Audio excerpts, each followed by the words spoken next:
Kemudian orang kalau ke Sukabumi tidak afdol kalau tidak ke ayam bunut. Iya. Satu ciri khas, keduanya harga. Harganya merakyat. Fasilitas luar biasa, itu sangat terjangkau. Jadi semuanya bisa masuk ke sini. Ini lagi dahsyatnya luar biasa. Dahsyatnya luar biasa. Jadi serahin sama Allah aja. Mudah-mudahan ada rezekinya. Gitu. Keduanya ikhlas. Apa yang disampaikan, Masya Allah, tidak keluar dari konsep-konsep Islam sebenarnya Pak dalam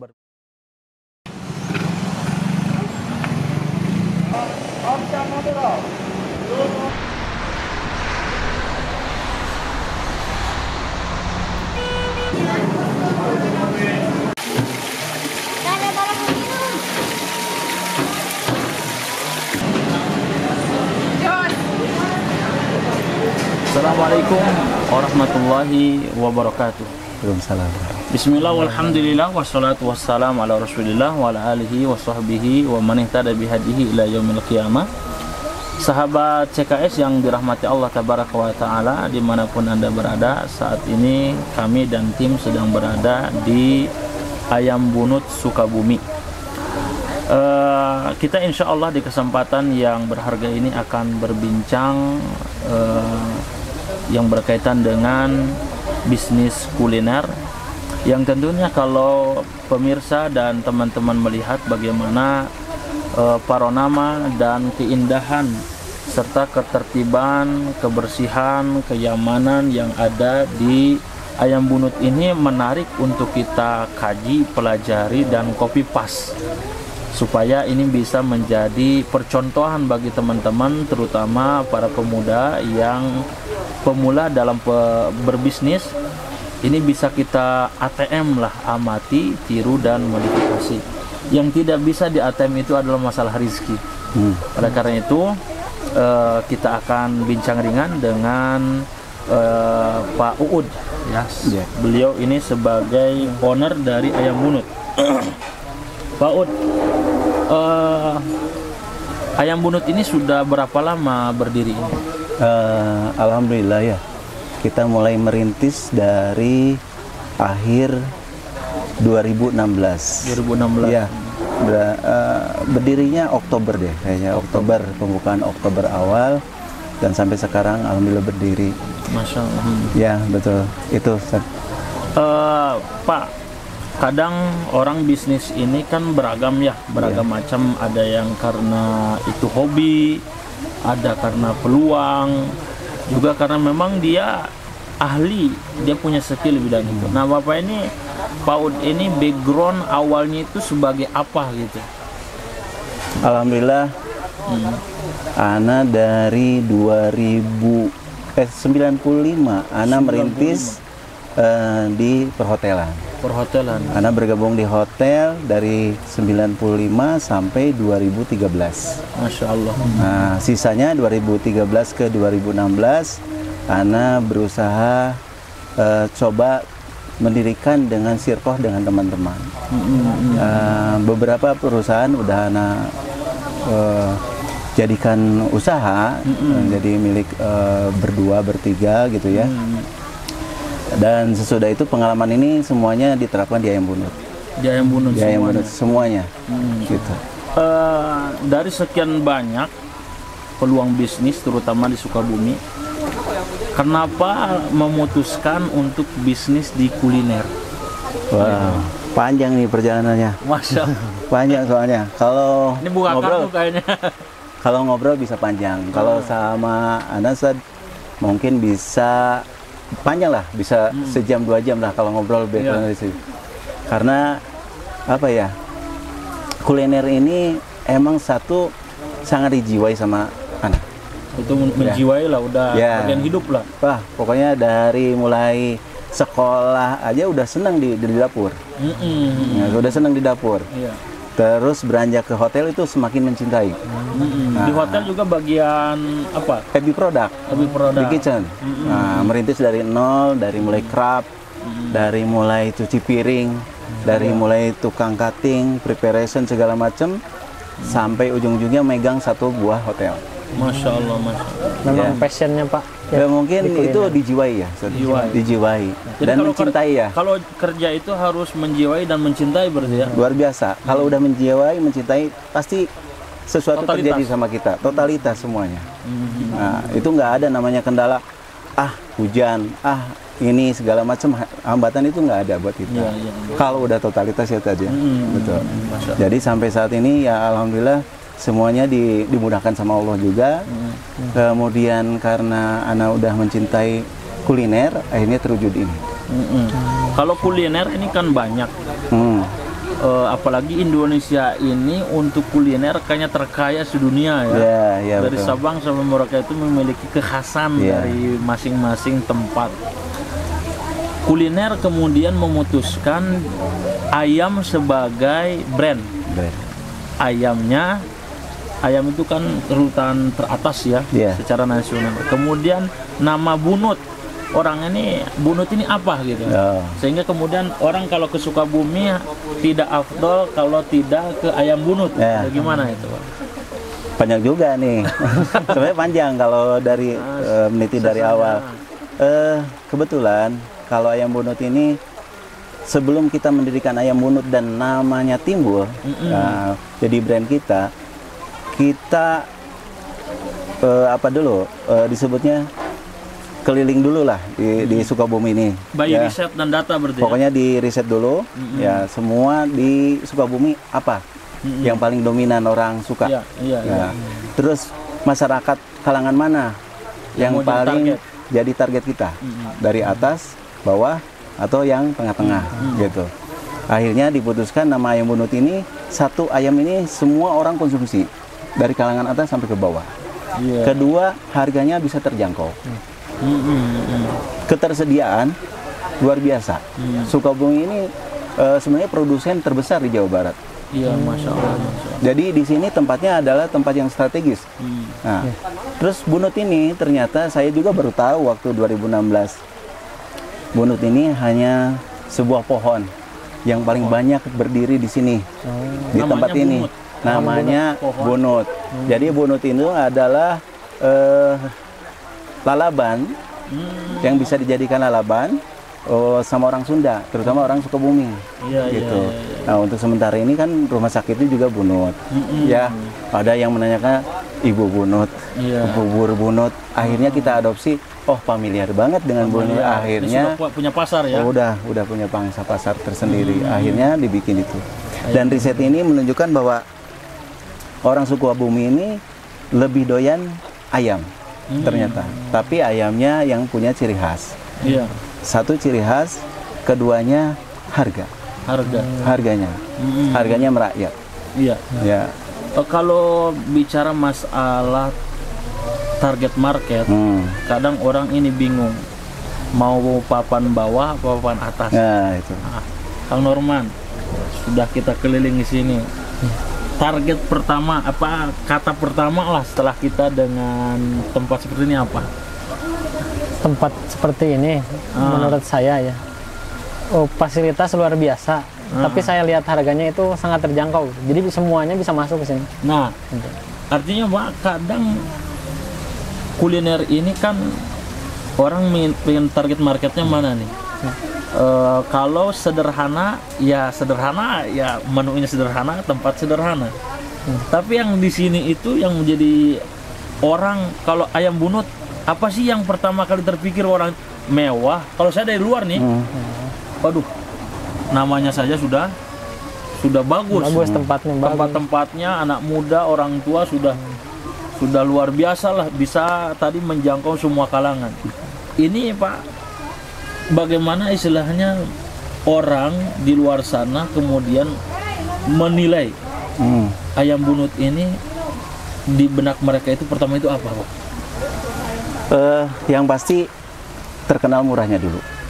Murah ya? Murah dibandingkan dengan brand yang lain, perusahaan yang lain, rumah makan yang lain, ini paling murah. Paling murah. Paling murah. Keduanya punya cita rasa yang beda. Cita rasa yang beda. Cita rasa yang beda. Murah jangan sampai murahan. Jangan sampai murahan. Karena di sini segmennya dari mulai kalangan atas sampai ke bawah. Jadi kalangan atas pun tidak malu. Bukan malu lagi, kalau kesini bangga juga. Kebanggaan itu. Oh iya. Karena tempat Ya. Terus kalau yang di bawah, kalangan bawah itu Tidak gengsi. mereka memiliki juga ternyata ini yang tempatnya kalangan atas pun bisa dimasuki sama mereka. Masya. Gitu. Itu salah satu kunci kesuksesannya Pak ya. Iya, Bisa menjangkau semua kalangan ya itu. dengan fasilitas yang tidak seadanya. Malah ini sekelas resto kalau saya.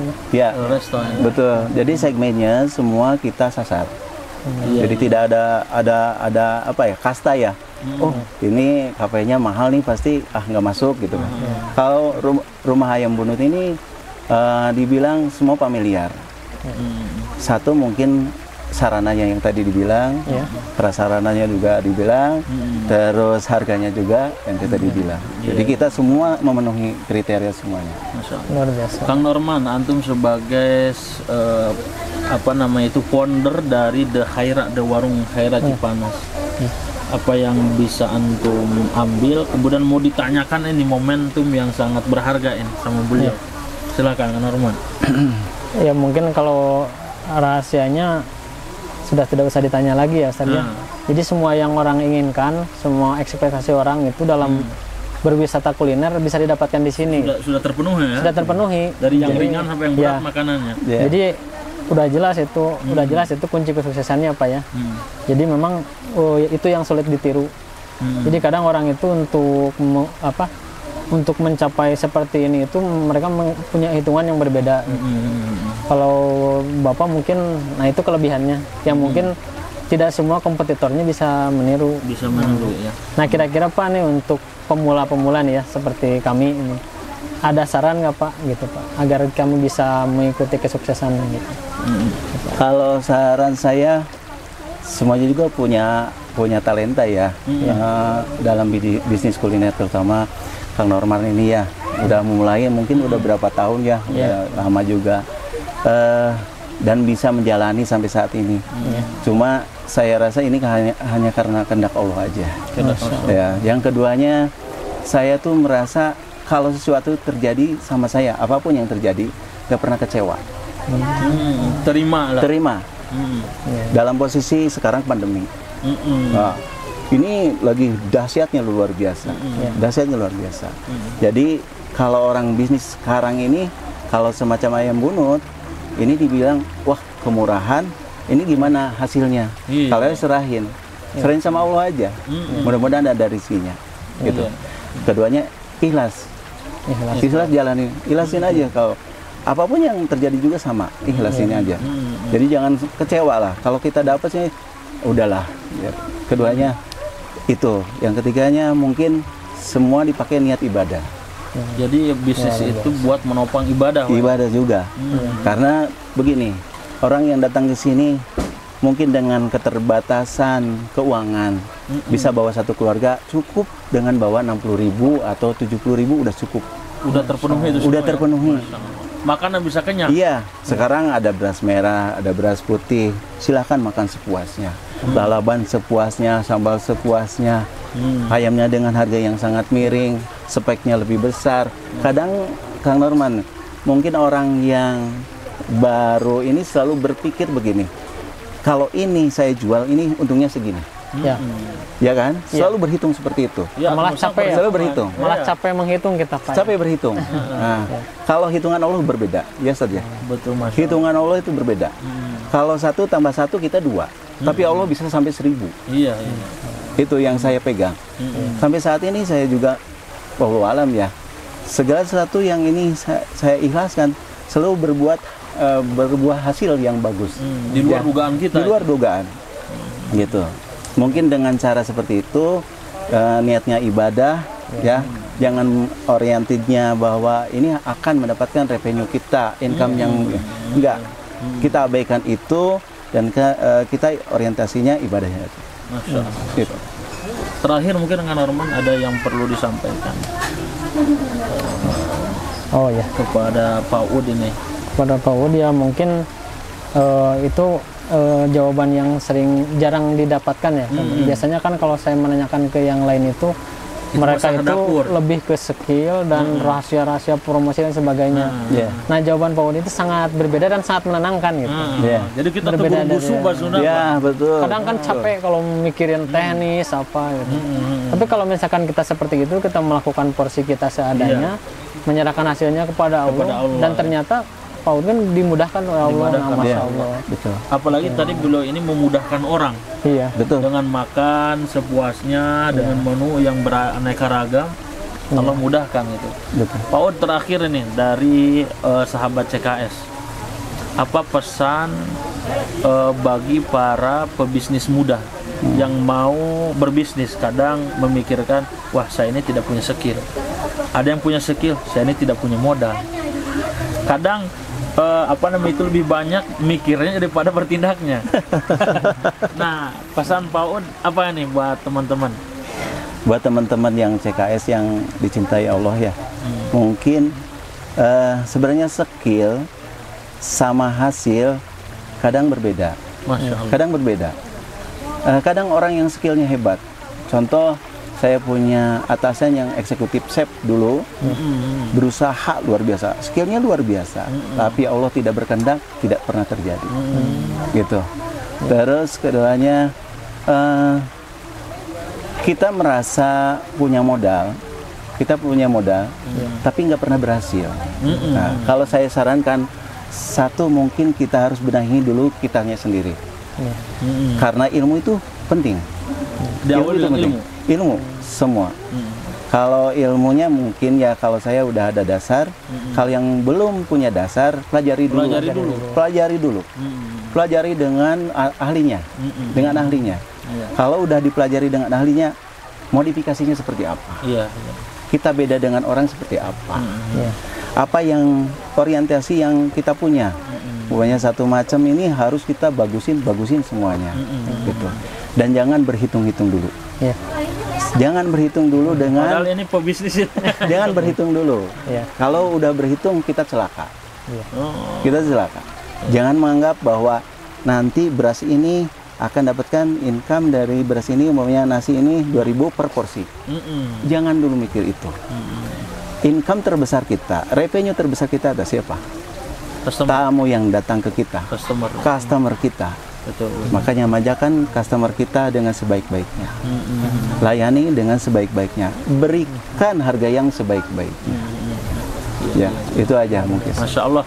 Jazakumullah khairan kepada Pak Ud dan Kang Norman yang sudah menemani perbincangan kita di siang hari ini. Apa yang disampaikan, Masya Allah, tidak keluar dari konsep-konsep Islam sebenarnya Pak, dalam berbisnis tadi ya. Kita memudahkan bagaimana bersyirkah, bagaimana itu mengolah diri, bahwasanya berbisnis, beramal itu tidak bermodalkan semangat, tapi harus dibangun dengan ilmu. Ketika ilmu ada juga harus disalurkan dengan tindakan. Mudah-mudahan perbincangan yang singkat ini membuahkan amal jariah, membuahkan nanti pahala bagi kita. Dan siapapun yang menyaksikan, terutama orang-orang yang berada di ranah Pasundan, Sukabumi, Cipanas, Cianjur, Bandung dan sekitarnya, kalau berkunjung ke Sukabumi jangan lupa untuk mampir di Ayam Bunut ya. Demikian, mudah-mudahan bermanfaat. Shallallahu alaihi wasallam. Walhamdulillahirabbil alamin. Assalamualaikum warahmatullahi wabarakatuh. Waalaikumsalam warahmatullahi wabarakatuh.